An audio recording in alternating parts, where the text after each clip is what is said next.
Irmãos, paz, igreja em primeiro lugar, né?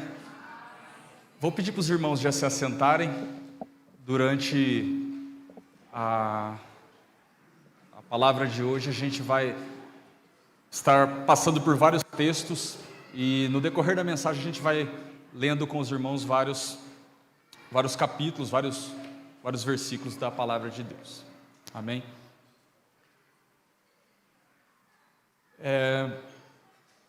Hoje, o que nós acabamos de fazer aqui agora, irmãos? Nós acabamos de adorar a Deus. Todo mundo estava adorando, declarando com sua boca, entregando o que nós temos de mais sincero, que é a adoração para o Senhor. E existem algumas formas que nós agradamos a Deus. Existem algumas formas. Essa forma prática que a gente acabou de fazer agora é uma forma de agradar a Deus. Existem várias outras formas. E eu acredito que a gente agrada a pessoa que a gente quer se aproximar. Então, por exemplo, um filho, quando ele é pequeno ou até grande, ele quer chamar a atenção do pai em algum momento. Ele quer que o pai veja aquilo que ele fez, alguma coisa, por mais que seja mais insignificante. Ele tem ali a necessidade de agradar o Pai. E diante da paternidade de Deus que nós conhecemos, também nós ansiamos por isso. No nosso interior, a gente anseia por isso. Por mais que a gente não tenha consciência disso, o simples fato de nós estarmos aqui hoje, algo moveu cada um de nós para esse lugar hoje. E no mais íntimo de cada um, vocês sabem que nós viemos aqui hoje porque nós queremos agradar aquele que nós servimos. Amém? E eu quero semear na vida dos irmãos hoje, eu quero trazer aqui algumas palavras de conhecimento que são para agregar na vida dos irmãos, para que a gente possa crescer juntos em entendimento na palavra, e para que juntos, não somente cada um individual, mas como igreja também nós possamos agradar mais ao Senhor Jesus Cristo. Porque, como nós aprendemos aqui no sábado, que o Anderson repetiu várias vezes, Deus não precisa da nossa adoração, mas nós adoramos a Ele. E quem é o maior beneficiado com isso? Somos nós mesmos. Porque Deus não muda, Deus é imutável, nós acabamos de cantar. Deus é imutável, Ele não precisa da nossa adoração. Mas nós precisamos adorar a Deus para que nós sejamos transformados. E existem várias coisas que agradam o coração de Deus, como eu falei anteriormente. Mas existem algumas coisas que Deus é realmente obcecado. Deus tem uma necessidade maior, ou melhor dizendo, fica mais evidente na palavra algumas coisas que chamam mais a atenção de Deus. Nós não vamos desvalorizar nada, mas nós vamos dar atenção a uma delas aqui hoje. Eu quero perguntar para os irmãos hoje, não precisam responder. Vocês acreditam que Deus tem alguma obsessão? Fica no seu interior essa pergunta, porque o que a gente vai falar hoje, nós sabemos que Deus tem alguns anseios, por exemplo, a salvar o homem, curar, libertar, trazer restauração de relacionamentos, perdão para nossas vidas. Nós sabemos que Deus tem isso. Só que existe uma ideia central que é para todo mundo. Talvez para alguns ministérios diferentes sejam específicos, sejam particulares, mas existe uma que é para todo mundo. Nós vamos ler alguns textos agora para que a gente possa ver essas evidências. Marcos, projeta para nós, fazendo um favor.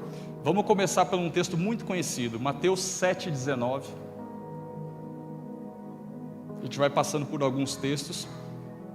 Mateus 7,19 é um versículo bem conhecido, que diz ali, toda árvore que não dá bom fruto, corta-se e lança-se no fogo.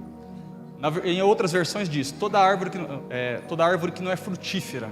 Então a gente vê ali uma coisa bem que já chama a atenção dos irmãos, esse versículo já denuncia, né? Nós vemos ali a palavra ali, toda árvore que não dá bom fruto. Vamos lá em Mateus 21,19, Marcos, fazendo um favor. Mateus 21,19.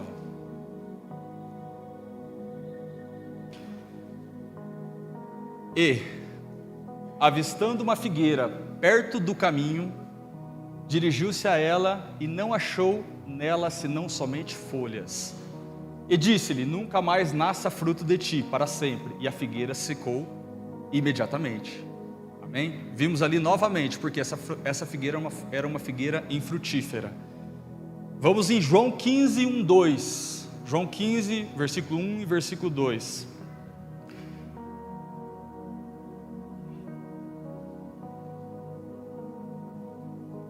Versículo muito conhecido também, a gente fala de cor isso todos os dias. Eu sou a videira verdadeira e meu pai é o lavrador. O 2 diz: toda vara em mim que não dá fruto, atira e limpa toda aquela que dá fruto para que dê mais fruto. Amém? Vamos mais um versículo, João 15, 8.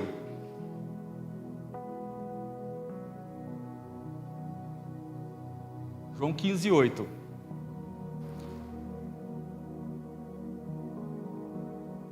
Se os irmãos estão aí, a gente já adianta.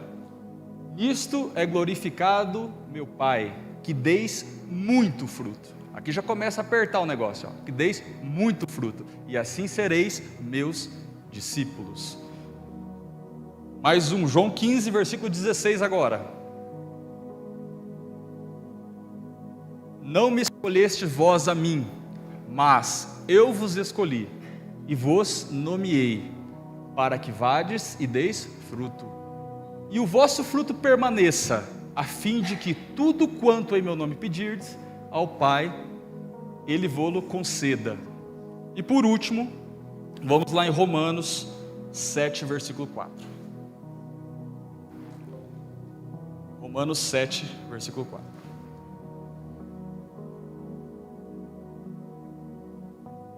Vamos lá. Assim, meus irmãos, também vós estáis mortos para a lei do corpo de Cristo, para que sejais de outro, daquele que ressuscitou dentre os mortos, a fim de que demos fruto para Deus. Amém? Então assim, existem algumas coisas na Bíblia que nos levam a entender que tem uma atenção especial.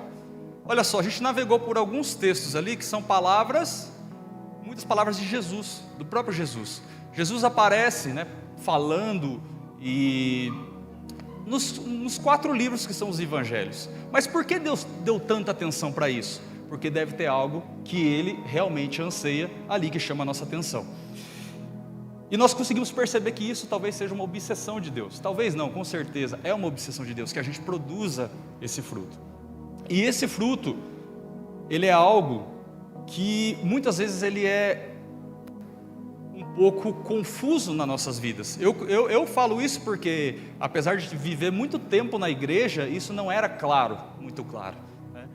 Porque muitas pessoas pensam assim: o que é o fruto? A gente usa muito esse termo para fruto do meu trabalho, fruto do meu ministério, né? E a gente causa uma certa confusão, talvez, em explicar isso, em saber contextualizar, saber conceitualizar alguns assuntos referente ao que a gente dar esse fruto. Muitas pessoas acreditam que esse fruto que a Bíblia fala, eles são algumas coisas que a gente vê comumente no nosso meio. Por exemplo, se eu faço aqui uma obra na igreja, uma obra assistencial, se eu tenho por exemplo, algum trabalho em algum ministério, eu posso falar: isso aqui é meu fruto que eu estou entregando para Deus. Talvez algumas pessoas até acham que, por exemplo, eu ganhei nesse ano 1 vida, 2 vidas, 10 vidas, 1000 vidas para Jesus, eu estou entregando meu fruto. Já viram aquele meme? Se você acha que é isso, mentiram para você. Por quê, irmãos? Não desvalorizando cada um dos ministérios. Os ministérios são muito importantes, mas o fruto, ele é um chamado para todos nós. Ele é um chamado para todos nós. Então assim, existem coisas na Bíblia que para algumas pessoas são... O chamado para o meu irmão não é o mesmo chamado para mim, o chamado do pastor é diferente do que o meu. Então assim, não existe... Deus foi tão justo quando Ele colocou algumas coisas para que fossem... estabeleceu algumas coisas no reino, de tal forma que não ficasse pesado para cada um de nós. E esse fruto que nós vamos entender, que nós vamos trabalhar hoje, geralmente ele está associado a uma coisa que se chama o nosso comportamento como cristão. Eu quero traduzir isso para talvez o caráter de Deus. O caráter de Deus nas nossas vidas. E esse fruto, ele é realmente um resultado de uma transformação. Para que a gente possa gerar isso, a gente precisa entender o que é essa transformação. E a gente tem alguns conceitos que a gente vai trabalhar hoje, para que a gente possa ficar bem claro qual que é o nosso problema. Por que nós, como humanos puramente, nós não conseguimos produzir o fruto? E algumas coisas são muito interessantes, né? Porque, por exemplo, assim, a gente aprende que durante a nossa comunicação, mais de 50% da transmissão da mensagem que a gente está fazendo entre um e outro, ela não vem da forma verbal. Ela vem de expressão, ela vem da expressão corporal, ela vem do tom da voz. Então ela vem de diferentes formas. Imagine se esse fruto fosse, por exemplo, o simples fato da gente ter que pregar a palavra para outras pessoas. Não que isso não é o nosso ministério, não estou tirando o valor disso, mas imagine se fosse isso. Algumas pessoas são impossibilitadas, algumas pessoas talvez nunca vão pregar a palavra, nunca vão falar do amor de Jesus para o próximo. Então eles nunca poderiam produzir frutos. Então nós vamos seguir aqui o mandamento de Deus, né? O mandamento de Deus, ele também diz o seguinte: vai e pregue a palavra, fala isso. Só que imagina se a gente tivesse pregado, uma pessoa se converteu, ou se o irmão do lado tivesse pregado, 1000 se converteram. O que aconteceria? Nós iríamos julgar se a eficiência de um é maior que o outro? Então, o que acontece? A gente começa a entender alguns conceitos que o fruto ele não está associado com a pregação, porque a pregação não é resultado do homem, não é resultado de quem está aqui em cima, não é resultado de quem falou. Ele é o resultado do poder da palavra de Deus, é a ação que vai manifestar na vida da pessoa que recebeu essa mensagem. Essa transformação, ela não depende de mim, não depende do pastor, ela depende de cada um de nós. E hoje eu quero passar para os irmãos a ideia do que aconteceu e como que foi que nós trabalhamos essa ideia de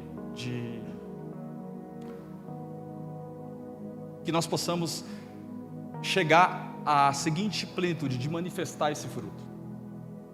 Nós queremos trabalhar isso. E para isso nós vamos voltar lá no Jardim do Éden, lá no começo, que por coincidência teve um episódio com uma fruta, não é com fruto, né?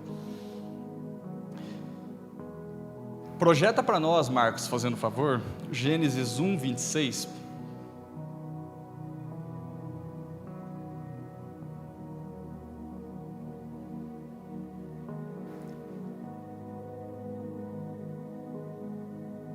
Gênesis 1, 26, um texto também que todo mundo já leu um dia, né? Diz assim, ó: e disse Deus: façamos o homem à nossa imagem, conforme a nossa semelhança, e domine sobre os peixes do mar, e sobre as aves do céu, e sobre o gado, e sobre toda a terra, e sobre todo réptil que se move sobre a terra. E criou Deus o homem à sua imagem. A imagem de Deus o criou, homem e mulher os criou. E Deus os abençoou, e Deus lhes disse: frutificai e multiplicai-vos, e enchei a terra e sujeitai-a, e dominai sobre os peixes do mar, e sobre as aves do céu, e sobre todo animal que se move sobre a terra. Então, primeira coisa ali, né? Nas primeiras aulas de discipulado, o pastor ensina a gente a conjugar o verbo, né? Que a gente entende ali no primeiro. Façamos. O que aconteceu ali?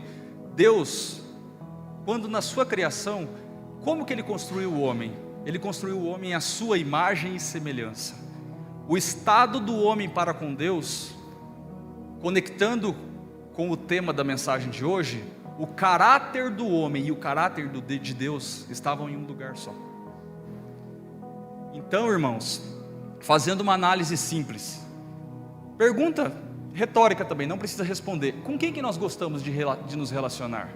Com pessoas que têm o mesmo caráter que o nosso ou com pessoas que têm um caráter diferente? Olha só lá no Éden.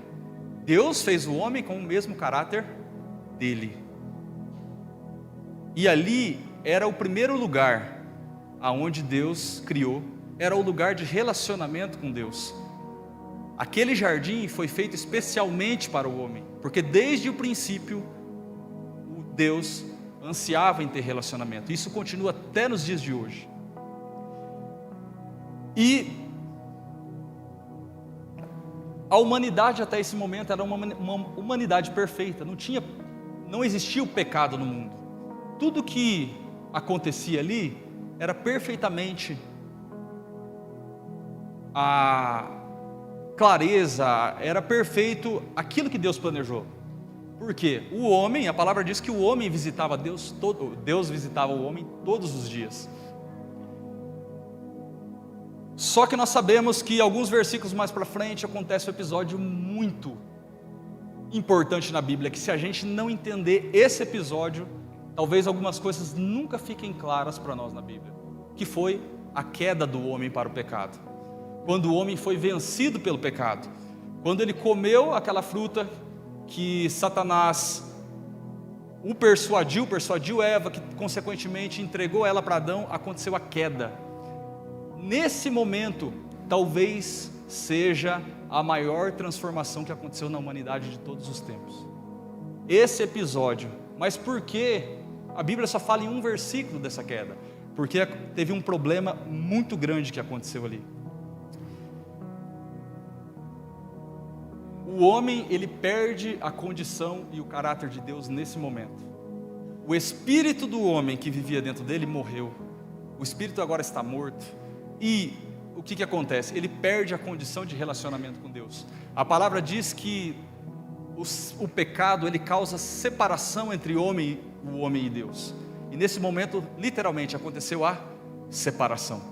Então nós temos que entender que isso aconteceu. E nós colhemos até hoje o resultado, os efeitos colaterais desse episódio até hoje. A Bíblia diz, se a gente abrir lá em Romanos 3, 23, o pastor nos ensina também nos primeiros dias do discipulado, diz lá em Romanos 3, 23, todos pecaram e estão destituídos da glória de Deus. Todos pecaram, mas por que todos pecaram? Eu não pequei, eu não nasci, mas se a criança nasceu agora, é fácil. É só a gente pegar a palavra de Deus é imutável. Quando lá em Gênesis Deus falou que surjam as aves, frutifiquem e multipliquem e reproduzam segundo a sua espécie.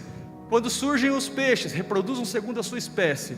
Quando surgem os humanos, também vão reproduzir segundo a sua espécie. Pecador gera pecador. O que acontece? Não tem como essa humanidade não vai acontecer de novo, enquanto nós não estivermos no céu, de nascer na mesma plenitude de Deus.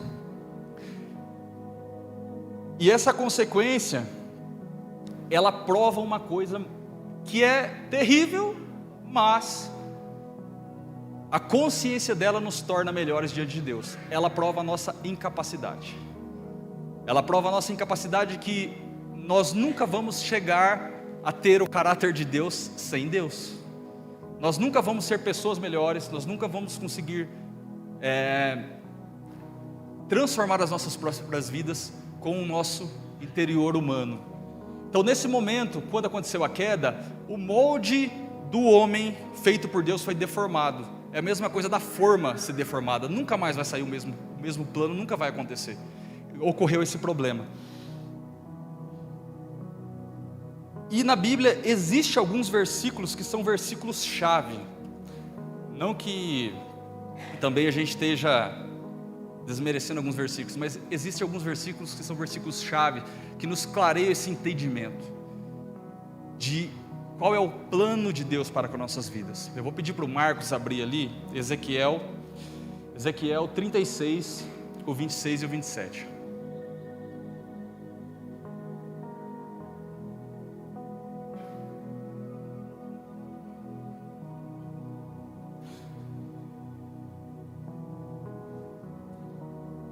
relembrando os irmãos, o plano de Deus sempre foi ter relacionamento, e esse relacionamento foi quebrado. Só que logo em seguida esse plano de reconstrução começou lá através dos patriarcas, com Abraão, veio com Moisés, veio com os profetas, enfim, toda a Bíblia, esse plano de reconstrução começou. Por quê? Deus quer novamente pegar o homem do estado que ele está e refazer esse molde, para que ele possa chegar à plenitude novamente. Ezequiel 36, o 26 e o 27, fala assim, ó. Vamos prestar atenção em algumas palavras desse versículo. E dar-vos-ei um coração novo, e porei dentro de vós um espírito novo, e tirarei da vossa carne o coração de pedra, e vos darei um coração de carne.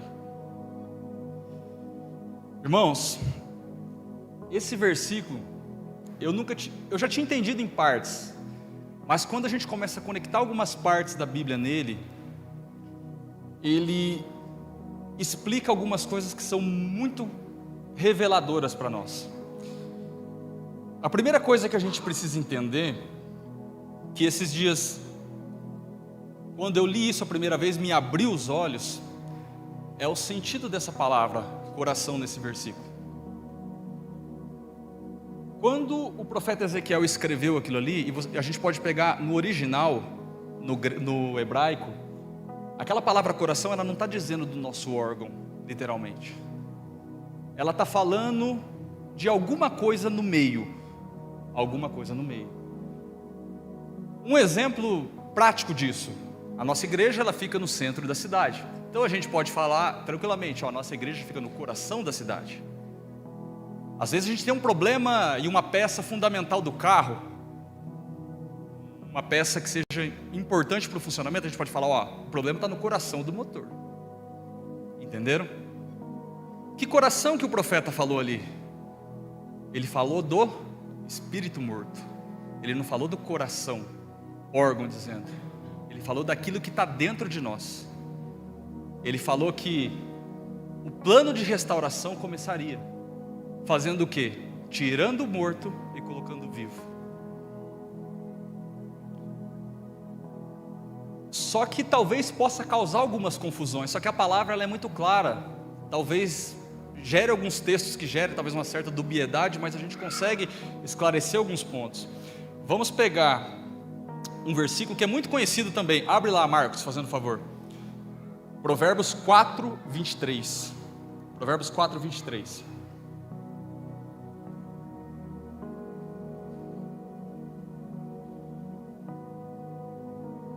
Sobre tudo o que se deve guardar, guarda o teu coração, porque dele procedem as fontes de vida.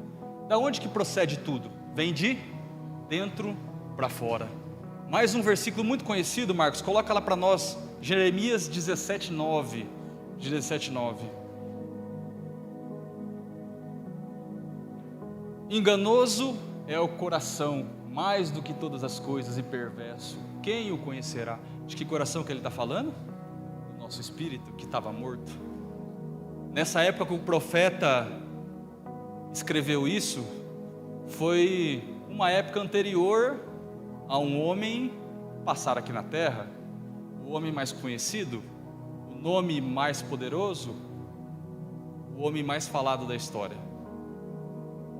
Antes dele passar aqui e nos entregar o novo coração, o nosso coração era enganoso.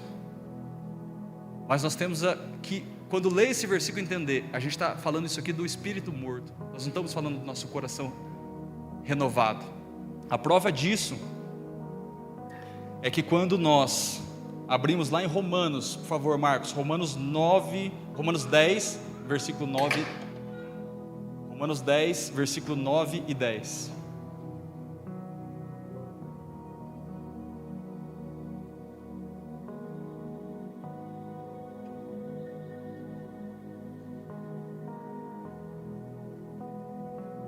Romanos 10, versículo 9 e 10. A saber, se com tua boca confessares ao Senhor Jesus e em teu coração creres que Deus o ressuscitou dentre os mortos, serás salvo.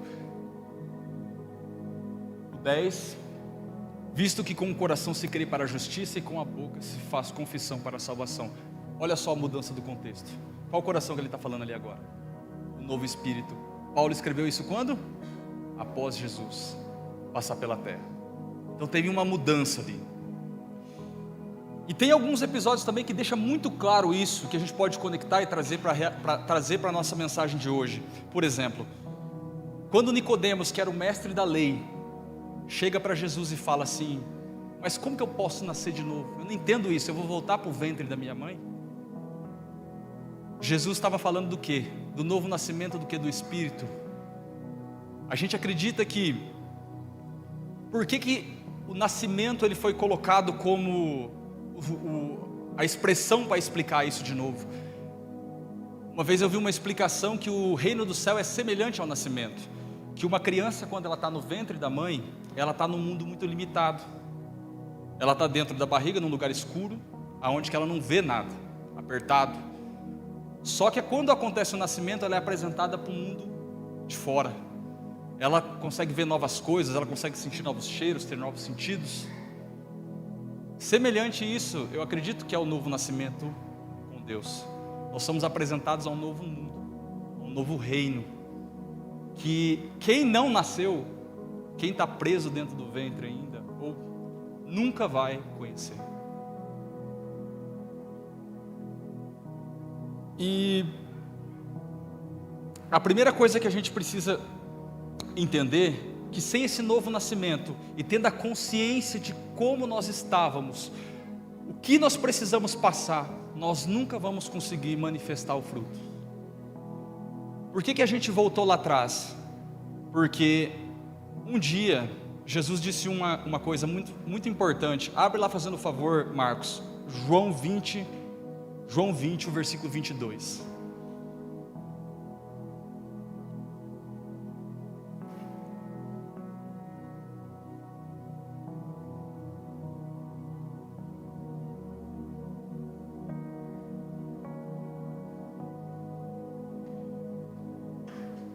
A palavra do Senhor diz assim: e havendo dito isso, assoprou sobre eles e disse: recebei o Espírito Santo. Irmãos, quando, da mesma forma que o Espírito ele for morto lá na queda, uma coisa que a gente tem que ter muito claro na nossa cabeça, é que o momento que a gente aceita Jesus, a gente confessa Ele, acontece uma recriação desse Espírito. A gente é totalmente remodelado interiormente. É uma transformação que começa aos poucos, mas traz grandes resultados. E isso é necessário para que a gente possa começar o nosso processo de manifestar esse fruto. Esse fruto, como o próprio nome diz, ele é fruto do quê? Ele é fruto do Espírito. A gente tem que entender que sem o Espírito que é recriado dentro de nós, a gente tem uma incapacidade total de gerar ele. Então nós precisamos todos os dias buscar o quê? O crescimento. Aqueles que não têm, peçam para que possam ter. Aqueles que têm, peçam para que possam progredir. Porque isso mostra que nós precisamos estarmos assim, conscientes da nossa incapacidade, conscientes que sozinhos nós não vamos conseguir gerar nada de bom. Uma coisa que me chama muito a atenção: você não precisa ensinar uma criança a brigar, a ensinar uma criança a fazer birra, ensinar uma criança a ser egoísta. Por quê? Isso é natural do humano. Agora você ensinar ela a ser bondosa, você ensinar ela a ter amor com outras, não é com todo mundo, mas a gente sabe que dá mais trabalho. A natureza humana ela é pervertida. Mas a boa notícia para nós é que o fruto ele é igual uma semente que a gente lança e colhe ela depois. A gente lança e colhe ela depois. Não tem como nós colhermos alguma coisa sem plantar isso antes. A gente sabe que o resultado de tudo que a gente faz na vida tem uma consequência, e a gente colhe essa consequência. E o fruto ele é semelhante ele é da mesma espécie do que a semente que nós plantamos. A gente sabe disso. Fazendo uma analogia, não tem como eu plantar soja, colher milho, não tem como eu plantar trigo, colher aveia. A semente, ela produz o fruto da sua mesma espécie. O que a gente vem fazer aqui na igreja todos os dias, nós vemos aqui como terras férteis. E o Senhor Jesus semeia alguma coisa em nós. E é semeado na nossa vida o que? A palavra. Nós falamos lá atrás, a palavra ela tem poder para germinar. Basta que nós estejamos atentos e dispostos a produzir, a nos tornar frutíferos. A palavra ela vai fazer o papel dela. E para que nós possamos colher isso, o que é o resultado dessa colheita? Nós não vamos entrar a fundo, mas os irmãos sabem o fruto do comportamento de um cristão. Os irmãos sabem o fruto do que é esperado nosso. Nem todos vão ter a ousadia do pastor para chegar, um exemplo, no supermercado e perguntar se uma pessoa quer aceitar a Jesus.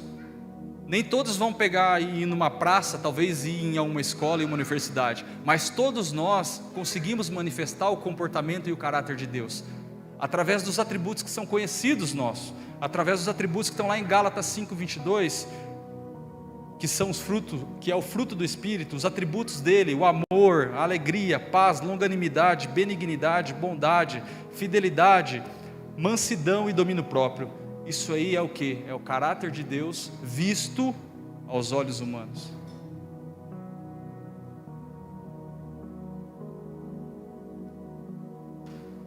E aí, eu perguntando esses dias, assim, de vez em quando a gente começa a fazer umas reflexões. E eu não sei se os irmãos também já passaram por alguns momentos assim. Algum dia você já sentiu vontade de ajudar alguém? Não precisam responder. Algum dia você já sentiu vontade de fazer mais o bem? Vontade de perdoar? Vontade de orar por alguém? Vontade de, talvez, ser mais gentil com as pessoas? Ser uma pessoa íntegra? Ser uma pessoa fiel? Eu acho que todo mundo que sofre aquela açãozinha lá dentro do espírito recriado, como nós aprendemos, tem esse impulso. Parece que algo fala ali dentro, né? O Espírito testifica ao nosso espírito. Irmãos, caso você tenha isso, entenda, é o caráter de Deus querendo se manifestar na sua vida. Entenda isso, é o caráter de Deus. E se a gente olhar na Bíblia, algumas coisas são muito claras. Por exemplo, imagina para Jó, o currículo de Jó.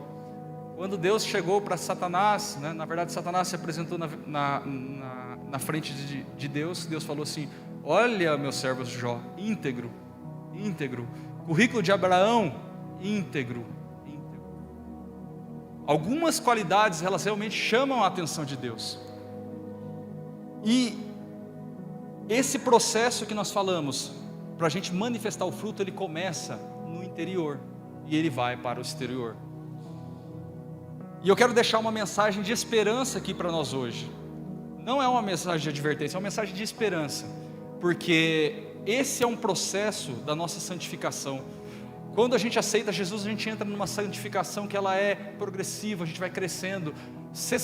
Para ser bem honesto, quando que nós vamos manifestar esse caráter na plenitude? Só quando nós estivermos lá no céu. Humanamente, é impossível fazer isso aqui na terra. É impossível. Mas existem algumas coisas que nos deixam uma mensagem de ânimo para que a gente possa progredir nesse crescimento. Eu vou pedir lá, Marcos, abre fazendo um favor para nós, Lucas 13, o versículo 6, do 6 ao 9.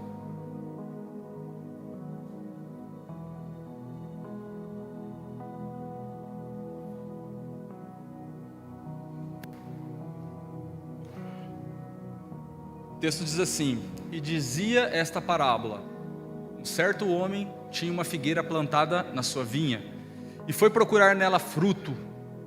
Não o achando, e disse ao vinhateiro: eis que há 3 anos venho procurar fruto nesta figueira, e não acho. Corta-a, porque ocupa ainda a terra inutilmente. E respondendo ele, disse-lhe: Senhor, deixa a este ano, até que eu a escave em redor e a esterque. 9. E se der fruto, ficará, e se não, depois a mandarás cortar. Olha só, também um versículo muito conhecido, mas o que a gente pode trazer para a nossa vida de lição ali? Irmãos, Deus é tão misericordioso na nossa vida, que Ele nos cobra uma coisa, mas ali como para a figueira, Deus não julga a gente em cima da hora, Ele não cobra resultado imediato. Se Ele cobrasse resultado imediato de nós, seria algo impossível para nós, porque o processo de transformação ele é progressivo, ele é gradual. Então o que a gente pode entender ali?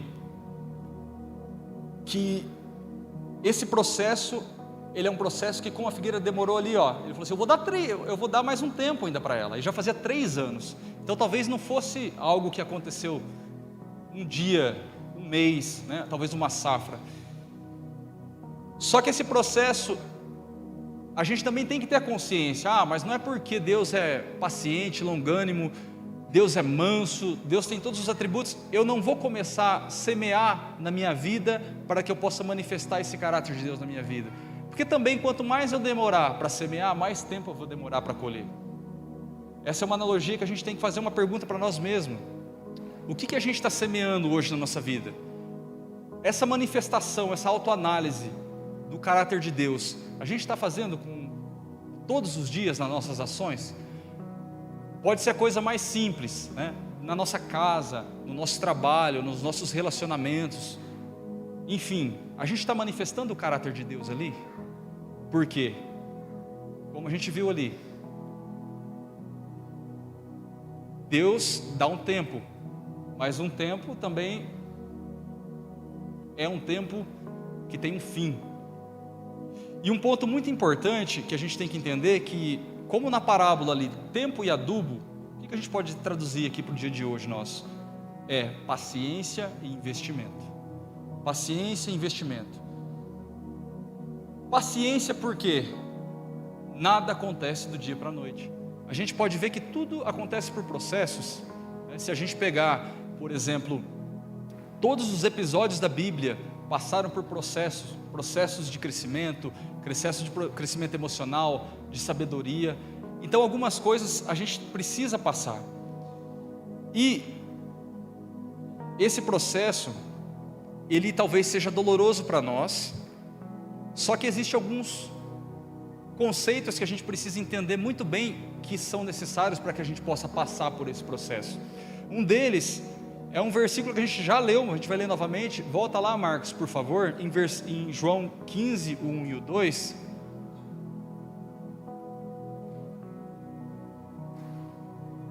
João 15, 1 e 2. Eu sou a videira verdadeira e meu pai é o lavrador. Toda vara em mim que não dá fruto, atira e limpa toda aquela que dá fruto, para que dê mais. Olha só, volta o 1 fazendo favor. Quem que é o lavrador? É o Pai. Palavras de Jesus, é o lavrador.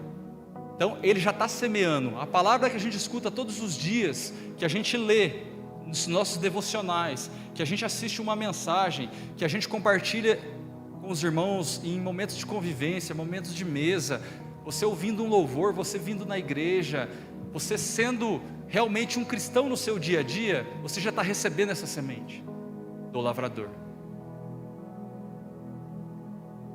Existem alguns conceitos, porém, que são muito claros, e a gente pode até trazer para o dia de hoje alguns exemplos. Volta lá, Marcos, fazendo favor, João 15, versículo 5. João 15, versículo 5.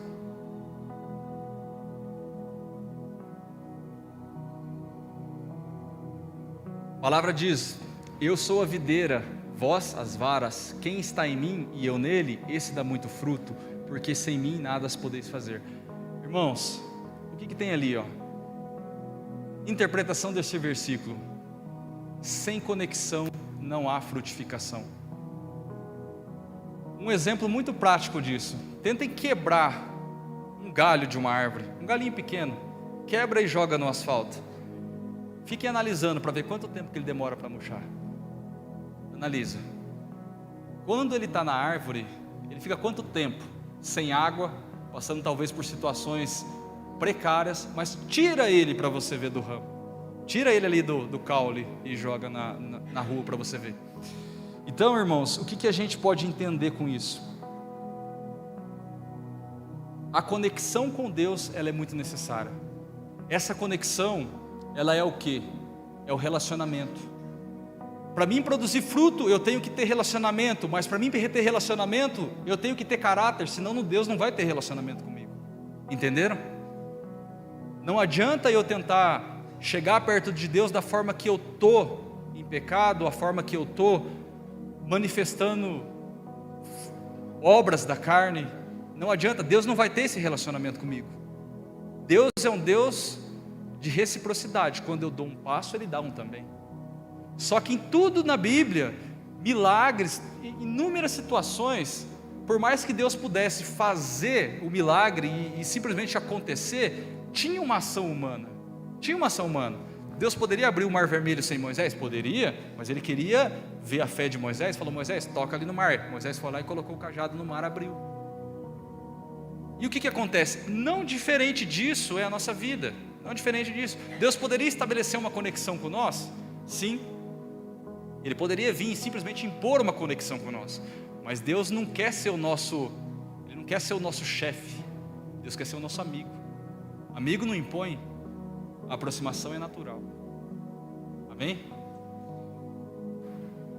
E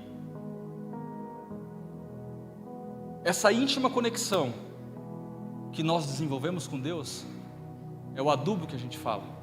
É o adubo. E esse adubo misturado com o tempo, terras férteis, vai gerar esse fruto. A palavra foi semeada, vai gerar esse fruto. O objetivo de Deus lá no começo é sempre estar junto conosco, como lá no Éden. Ele fez o jardim para estar junto conosco. Ele fez um tabernáculo para ser adorado, porque Ele queria um lugar. E depois disso Ele colocou o plano perfeito da restauração, da redenção, que é o que? Está dentro de nós, o Espírito recriado. A gente pode ver isso. Marcos, abre para nós 1 Coríntios 6,17. 1 Coríntios 6,17. Mas o que se ajunta com o Senhor é um mesmo Espírito. É um mesmo Espírito. Se conecte com Deus. Se conecte com Deus. O que tornou possível? Hoje é o que a gente aprende. Deus, através do sangue de Jesus, nos faz assentar acima das regiões celestiais. Nós temos um poder na mão que nós não sabemos, nós não estimamos, nós não calculamos. Para nós é incompreensível. Mas nós temos esse poder hoje e está disposto a cada um de nós. Só que existem alguns poréns. Para a gente ter acesso a isso, para nós termos acesso a algumas pessoas, a gente precisa de relacionamento. Como que eu chego a uma pessoa importante? Como eu chego a uma pessoa que talvez eu queira conversar? Eu preciso desenvolver um relacionamento com ela. Talvez essa pessoa traga oportunidades, traga solução de problemas, traga ajuda. Mas como que eu chego até ela? Através do quê? Do relacionamento. A gente precisa restabelecer esse relacionamento. A mensagem de hoje é para que nós possamos manifestar esse fruto. Mas como que eu manifesto esse fruto? Restaurando o relacionamento. Se eu não tiver a compreensão de tudo o que aconteceu comigo, do resultado que eu sou aqui hoje, eu não vou ter a consciência que eu preciso restaurar esse relacionamento todos os dias.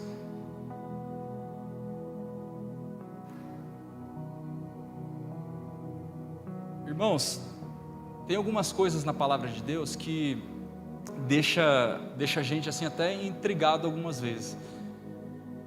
Mas eu tenho algum problema, eu tenho alguma situação e eu não vejo saída. A Bíblia diz para nós que a gente precisa exercitar a nossa fé. E a fé é uma coisa que os próprios discípulos pediram para Jesus, falaram assim: Jesus, aumenta a nossa fé. Aumenta a nossa fé. E eu acredito que a gente possa usar essa própria fé trazendo para esse contexto, eu quero restaurar um relacionamento, mas eu sei que eu sou incapaz, eu sei que eu sou um pecador, mas eu tenho fé naquele plano perfeito, eu tenho fé que eu vou conseguir um dia agradar a Deus, eu tenho fé que a minha vida vai mudar, minha vida vai ser transformada e eu vou poder colher esses frutos um dia. Através dessa fé, a gente vai conseguir, irmãos, ter coisas extraordinárias nas nossas vidas, a gente vai conseguir viver coisas extraordinárias. E essa fé, irmãos, ela é algo muito interessante, porque até onde você pode chegar, aonde nenhum problema, até onde você pode resolver, o humano, ele está presente. Só que dali para frente você tem que dar espaço para a sua fé. Em todas as áreas da nossa vida. Em todas as áreas da nossa vida. Tudo isso, irmãos, que a gente falou hoje, eu acredito que todos nós estamos nesse processo. Um dia nós vamos chegar ao estado da perfeição. Mas se nós queremos chegar um dia na plenitude, uma coisa que vai ser cobrada de nós mesmo, e com certeza vai ser cobrada de nós, é que a gente manifeste esse fruto. Eu vou pedir para o Marcos até voltar em um versículo. Marcos, volta fazendo favor.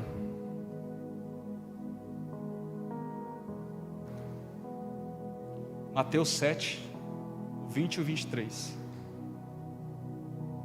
Mateus 7, 20 e 23. A palavra diz ali, Mateus 7. Portanto, pelos seus frutos o conhecereis. Olha só. Vamos no 21. Nem todo o que me diz Senhor, Senhor, entrará no reino dos céus, mas aquele que faz a vontade do meu Pai que está nos céus.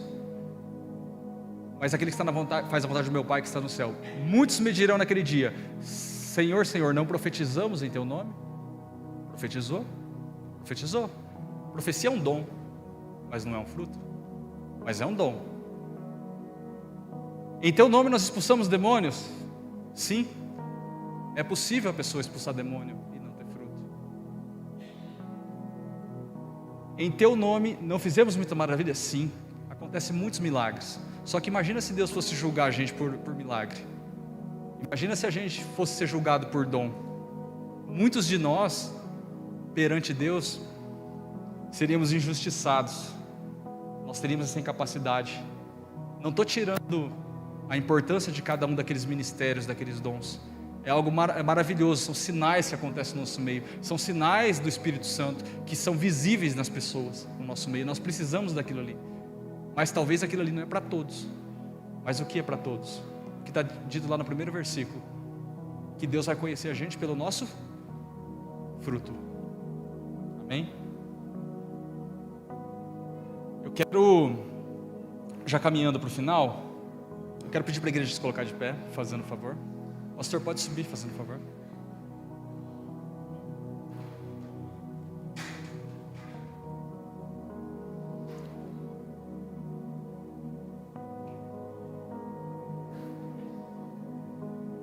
Eu acredito muito no poder da palavra de Deus. E uma coisa que eu dou muito crédito é pelo poder da declaração da palavra. Poder da declaração mesmo. A gente orar em cima da Bíblia e realmente profetizar sobre a nossa vida, declarar sobre ela. E hoje eu acredito que alguma coisa trouxe nós para cá hoje. Simples fato de nós adorar. Se você está bem, que fique melhor ainda. A gente vai declarar mais bênçãos sobre você ainda. Mais bênçãos, mais bênçãos. Se você está mal, a causa que você tem não importa. Agora a gente vai declarar, a gente vai usar as armas. A gente vai se humilhar diante de Deus. A gente vai colocar a nossa incapacidade. A gente vai colocar toda aqui a nossa pequenitude que a gente realmente compreendeu. E vai pedir para que Deus possa fazer o quê? Que Ele possa agora nos unir conosco em um só Espírito, para que essa semente lançada hoje possa produzir um fruto na vida de cada um de vocês. Irmãos, e que também essa obsessão de Deus em ter esse relacionamento nos torne a nossa obsessão todos os dias. Amém? Vamos fechar os nossos olhos? Senhor, em nome de Jesus, Pai, diante da Tua presença nesse momento, meu Pai, nós apresentamos aqui a Tua igreja, Pai. A Tua igreja que aos Teus olhos, Pai, é tão valiosa, meu Pai. Cada vida aqui vale mais que qualquer tesouro, Pai. E nós colocamos, Senhor, tudo aqui, todas as causas, todos os problemas, todas as doenças, Senhor, até as adorações nesse momento que talvez estão sendo, Senhor, proferidas pelas bocas dos Teus servos, Pai, tudo diante do Senhor. Pai, nós profetizamos através da Sua palavra, nós declaramos, Senhor, relacionamento com o Senhor no dia de hoje sendo restaurado. Nós declaramos, Senhor, diante da vida de cada irmão aqui, Pai, Senhor, nós declaramos com palavras de vitória, com palavras de bênção, nós ligamos na terra para que seja ligado no céu, Pai. Restauração, relacionamento com o Senhor, sede, fome da Tua palavra, meu Pai, a conexão diária, Pai, com o Senhor, para que todas essas vidas que estão aqui, Pai, para que nós possamos um dia, Pai, podemos nos assentar junto com o Senhor, Pai, possamos chegar no céu, na glória, na plenitude da Sua glória, e declarar juntamente com o Senhor que nós somos mais que vencedores. Amém.